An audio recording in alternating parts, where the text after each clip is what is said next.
إن الله ربي وربكم فاعبدوا. بسم اللہ الرحمن الرحیم. السلام علیکم ورحمۃ اللہ وبرکاتہ. خواتین و حضرات، صحیح بخاری کے اندر حضرت انس بن مالک رضی اللہ تعالیٰ عنہ سے ایک حدیث ہے جس کے اندر اونٹ کے پیشاب پینے کا ذکر ملتا ہے. اس حدیث پر دو طرح کے اعتراضات ہیں. پہلا اعتراض ہے منکرین احادیث کی طرف سے، یعنی جو لوگ حدیث کا انکار کرتے ہیں، کہتے ہیں کہ اسلام کے اندر یہ کوئی نص نہیں ہے، یعنی اس پر عمل کرنے کی ضرورت ہی نہیں ہے، اس نے اسلام کی شکل کو بگاڑ دیا ہے احادیث نے. وہ لوگ کہتے ہیں، وہ لوگ اعتراض کرتے ہیں اور کہتے ہیں کہ اسلام کے اندر اونٹ کا پیشاب پینے کا احادیث کے اندر حکم ہے. اسلام کے اندر نہیں ہے، احادیث کے اندر حکم ہے جو قرآن کے خلاف ہے.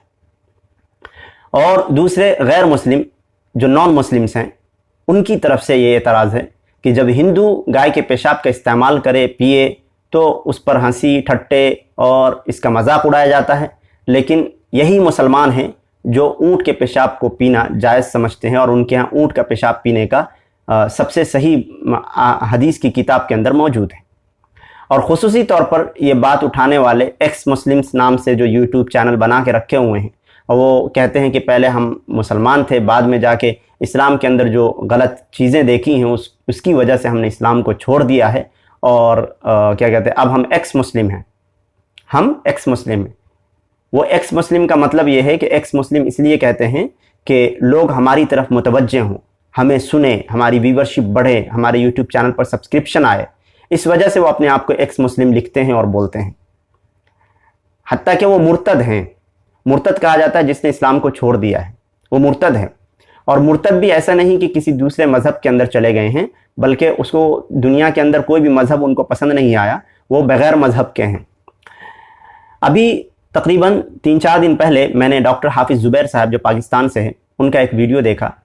اس ویڈیو میں انہوں نے اس حدیث پر باتیں کی ہیں. بہت اچھی گفتگو تھی، لیکن ان کا جو گفتگو کرنے کا جو نچوڑ یہ تھا کہ جو ابل کا لفظ ہے، یہ مطلب اس کی انڈائریکٹلی چھپے ہوئے انداز میں اس کی تردید کی ہے. جبکہ میں ان سے بہت متاثر ہوں، ان کے دروس کو سنتا ہوں، اور ان کی لمبی لمبی ویڈیوز ہوتی ہیں، 1-2 گھنٹے کے درس ہیں، وہ سب میں سنتا ہوں، اکثر و بیشتر سنتا ہوں. لیکن بعض چیزوں سے مجھے اعتراض ہو جاتا ہے، اور ان میں سے ایک یہ بھی ہے کہ انہوں نے کوشش کی ہے کہ جو روایتیں موجود ہیں، یعنی جو احادیث موجود ہے، صحیح بخاری کے اندر کئی ساری ہیں، صحیح مسلم کے اندر ہے، اور دیگر جگہوں پہ، ان تمام کو ایک جگہ اکٹھا کر کے انہوں نے تردید کرنے کی کوشش کی ہے پیشاب کے تعلق سے.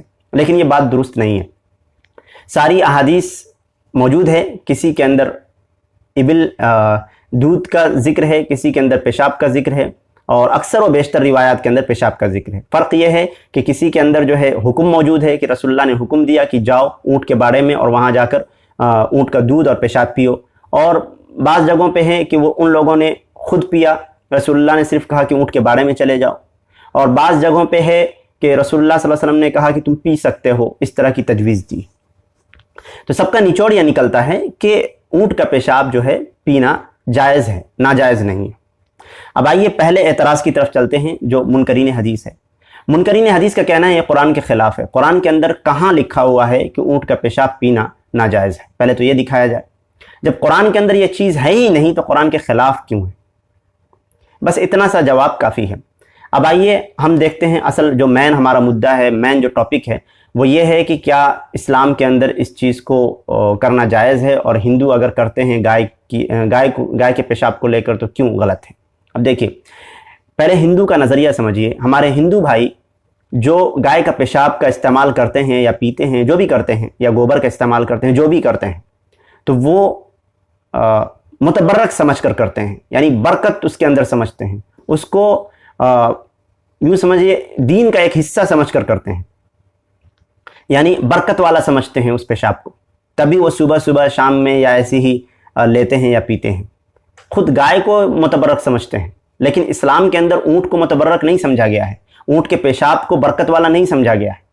یہاں پر اختلاف یہ ہے کہ علماء دو طرف ہیں.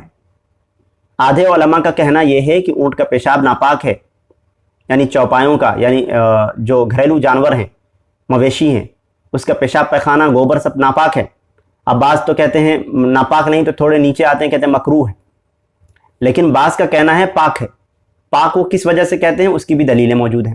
تو یہاں تو یہ اختلاف ہے کہ پاک ہے یا ناپاک ہے، پینے اور نہ پینے کی تو بات ہی الگ ہے۔ اب یہاں حدیث دیکھیے، حدیث کے اندر کیا ہے؟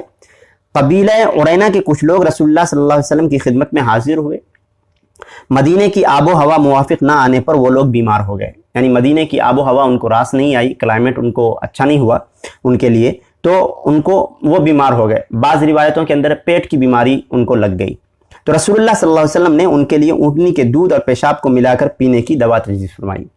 کسی میں ہے کہ اونٹ اور دودھ، کسی حدیث میں ہے کہ اونٹ کے دودھ اور پیشاب کو ملا کر پینا، کسی روایت میں ہے کہ کیا کہتے ہیں اونٹ کا پیشاب پینا اور دودھ پینا، اور اس طرح سے روایتیں ہیں، لیکن پیشاب کا ذکر بھی موجود ہے۔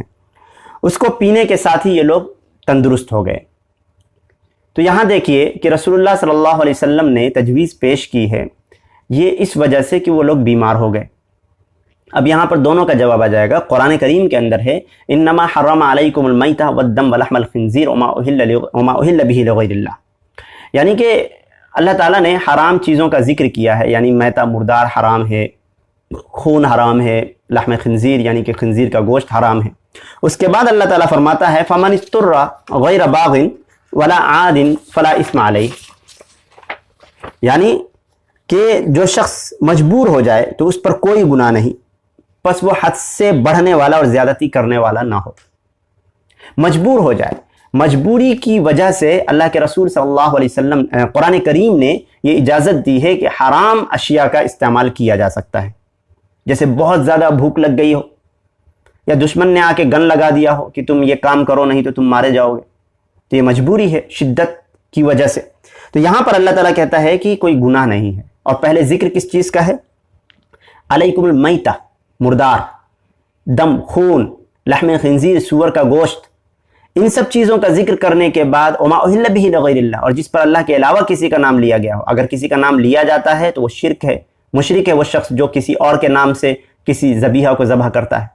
تو اتنے بڑے بڑے جو پیٹرول کے حساب سے، قرآن کے حساب سے یہ بالکل قطعی طور پر حرام ہے، اس کے حلت کا جو ایک استثنائی صورت اللہ تعالیٰ نے بتائی ہے کہ اگر اس طرح کی پرابلم آ جائے، بہت زیادہ مجبور ہو جاؤ، شدت میں ہو، تب جو ہے یہ جائز ہے۔ تو اونٹ کا پیشاب تو بدرجہ اولا مجبوری کے تحت جائز ہوگا۔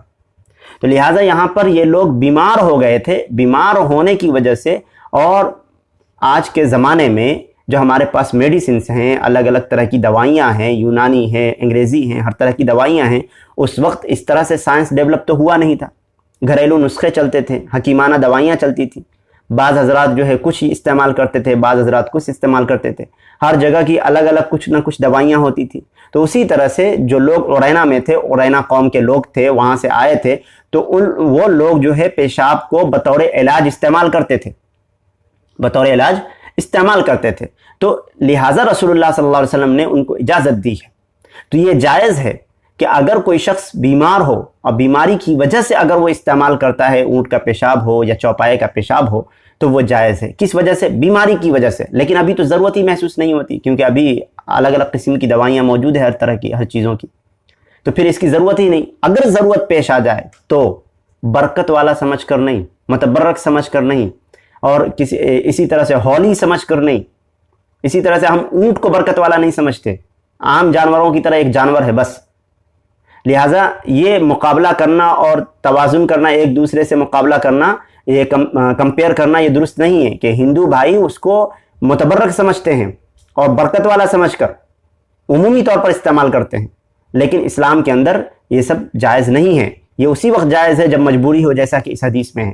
تو اس حدیث پر اعتراض کرنے والے جو ہمارے منکرین حدیث ہیں وہ بھی سمجھ لیں کہ قرآن کریم خود کہتا ہے کہ انما حرم علیکم المیتہ، یعنی کہ مردار حرام ہے، دم حرام ہے، یعنی خون حرام ہے، لحم خنزیر حرام ہے، اور اللہ کے علاوہ کسی کا نام لیا گیا ہو جس ذبیحہ پر، اس کا استعمال کرنا حرام ہے۔ پھر اللہ کہتا ہے فمن اضطر غیر باغ ولا عاد فلا اثم علیہ، اگر تم مجبور ہو، بہت زیادہ دشمن نے کچھ تمہارے ساتھ ایسا کیا ہے کہ تم استعمال کرو نہیں تو مار دوں گا وغیرہ، تو پھر اس جگہ پہ اللہ تعالیٰ کہتا ہے کوئی گناہ نہیں ہے۔ تو قرآن کہتا ہے کہ ان سب چیزوں کا استعمال اس وقت کر سکتے ہو جب تم بہت زیادہ مجبور ہو۔ تو پھر یہاں پر احادیث کے اندر اللہ کے رسول صلی اللہ علیہ وسلم نے صرف ان لوگوں کو اجازت دی، اس کے علاوہ کون سی مثیل ہے آپ کے پاس، اس کے علاوہ کون سی مثال ہے رسول اللہ صلی اللہ علیہ وسلم کے وقت میں اور صحابہ کرام کے وقت میں کہ اونٹ کا پیشاب صحابہ کرام میں سے کسی نے استعمال کیا ہو، یا تبع تابعین نے یا تابعین نے کسی نے استعمال کیا، خود رسول اللہ صلی اللہ علیہ وسلم نے استعمال کیا، ایسا تو کچھ بھی نہیں ہے۔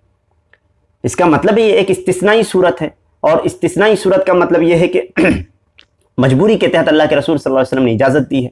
تو اگر اس طرح کی مجبوری اگر آ جائے، ڈاکٹر کہتا ہے کہ بھائی اس سے علاج کرا لو تم ٹھیک ہو جاؤ گے، تو استعمال کرنا جائز ہے، بس یہی صورت ہے۔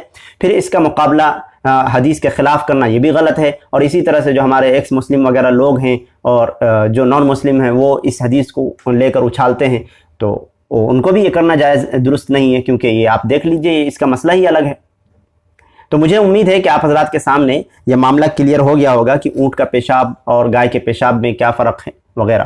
اب یہاں ایک اور مسئلہ آ جاتا ہے، میں خصوصی طور پر ان مسلمان بھائیوں کے لیے یہ مسئلہ بیان کر رہا ہوں جو لوگ ہمارے بالکل مسلمان بھائی ہیں، وہ کوئی ایکس مسلم کا ٹائٹل نہیں لگاتے ہیں، ان کے لیے کہ چوپایوں کا پیشاب یا گوبر یہ پاک ہے یا ناپاک ہے۔ تو اس مسئلے پر میں نے تفصیلی گفتگو کی ہے، اس ویڈیو کو آپ دیکھ سکتے ہیں، لنک آپ کو مل جائے گا، آئی بٹن پہ پریس کر کے آپ دیکھ سکتے ہیں۔ لیکن یہاں پر بتا دوں کہ اس میں ائمہ کا اختلاف ہے۔ اختلاف اس معنی میں ہے کہ بعض ائمہ کا کہنا ہے کہ اونٹ کا پیشاب اور پیخانہ یعنی کہ گوبر وغیرہ جو ہے، لید وغیرہ، وہ ناپاک ہے، اور بعض کا کہنا ہے کہ پاک ہے۔ تو زیادہ بہتر اور راجح بات یہ ہے کہ پاک ہے اونٹ کا پیشاب یا چوپایوں کا پیشاب یعنی بکری وغیرہ یہ سب کا پیشاب اور گوبر وغیرہ، کیونکہ اس کا استعمال جو فارمرز ہیں، جو کسان لوگ ہیں، جو پالتے ہیں، ان لوگوں کو ہمیشہ درپیش رہتا ہے۔ صبح شام وہ لوگ اسی باڑے میں کام کرتے ہیں، بھینسوں کے ساتھ رہتے ہیں، گایوں کے ساتھ رہتے ہیں، پھر ان کا نماز پڑھنا یہ سب دشوار ہوگا۔ اور یہاں پر اللہ کے رسول صلی اللہ علیہ وسلم کی اور بھی حدیثیں ہیں جو اس ویڈیو کے اندر مل جائے گی، آپ اگر دیکھیں گے، اللہ کے رسول صلی اللہ علیہ وسلم نے اجازت دی ہے بکری کے بارے میں جا کر نماز پڑھنے کی، اور کسی جانور کے بارے میں اس کا تصور ہی نہیں کہ وہ صاف ستھرا ہو اور پاک ہو، لہٰذا وہاں پر گوبر پیشاب کا ہونا عمومی بات ہے۔ مجھے امید ہے کہ آپ حضرات کے سامنے مسئلہ کلیئر ہو گیا ہوگا۔ آپ حضرات چینل کو سبسکرائب کر لیں اگر نئے ہوں تو، اور ویڈیو کو شیئر کیا کریں تاکہ اس کا ویوز بڑھیں، لوگوں تک صحیح مسئلہ پہنچے، اور کسی بھی طرح کا کوئی سوال ہو تو کامنٹ کریں، انشاءاللہ تعالی اللہ تعالیٰ اس کا اجر دے گا۔ السلام علیکم ورحمۃ اللہ وبرکاتہ۔